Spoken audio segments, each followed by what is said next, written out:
For centuries, the sky has been a stage for mystery. Lights appearing where they shouldn't, tongues of fire floating in the dark, stars that seem to move with a will of their own.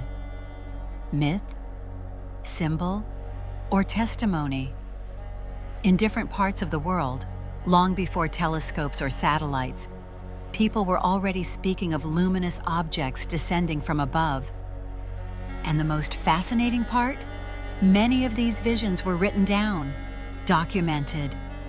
Today we'll travel through those texts, from Europe to the Americas, from medieval epics to ancient testimony, from Beowulf to Christopher Columbus, stories separated by oceans, describing the same thing. Garcia Rodriguez de Montalvo, writing at the end of the 15th century, describes a strange and powerful scene. And lifting his eyes to the sky, he saw in the night a flame descending like a serpent of fire. A vivid image, strikingly close to what we might now call an unidentified flying object.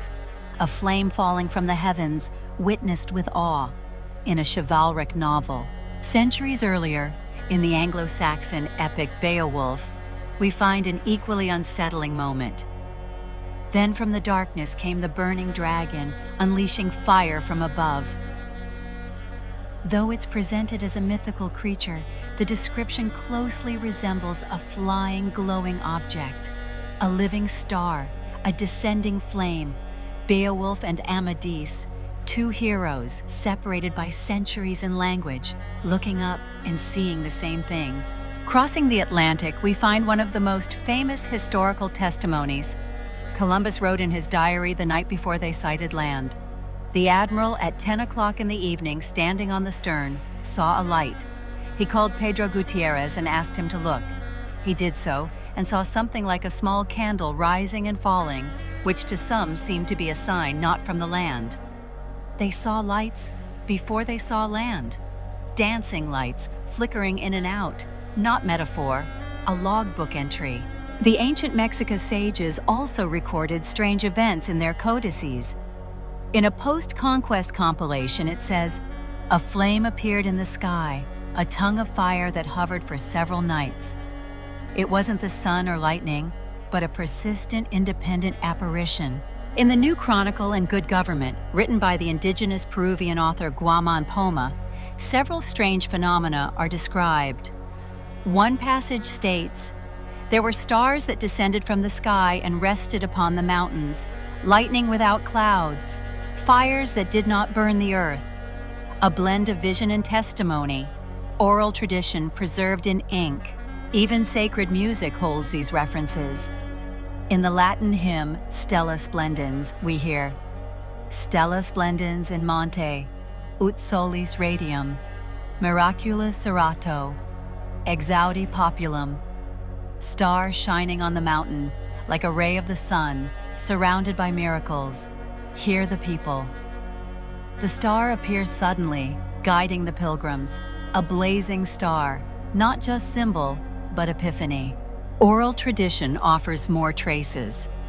This Castilian ballad, sung since the 15th century, says, "The star of Tormes rose one early morning, bright as the sun before the dawn. And the shepherd, astonished, cried with trembling voice, 'Is it fire from the heavens, or a messenger from the soul?'" A bright star that defies normal behavior, and a profound question that holds the mystery. Brushes, too, bore witness. In several paintings, we see luminous forms that remain unexplained. Madonna with Child and St. John. Palazzo Vecchio, Florence, 15th century. A disc-like object floats in the sky, with a man and dog staring up at it.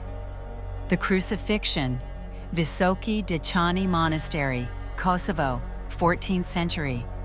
Two spheres with human-like figures inside floating above the cross. The Annunciation with Saint Emitius, Carlo Crivelli, 1486. A ray of light descends from a circular object in the sky. The Glorification of the Eucharist, Vatican, 17th century. Glowing spheres surrounding heavenly beings. These objects defy theological or astronomical interpretation, symbolism, or an artist's attempt to portray what they saw. 5 cultures, 2 continents, 1 era, different stories, different words, but the same image, lights falling from the sky. Some called them fiery serpents, others living stars, some divine signs or guides from the heavens. Today we'd call them UFOs, but beyond what we call them, what did our ancestors truly see? And why did they write about it again and again?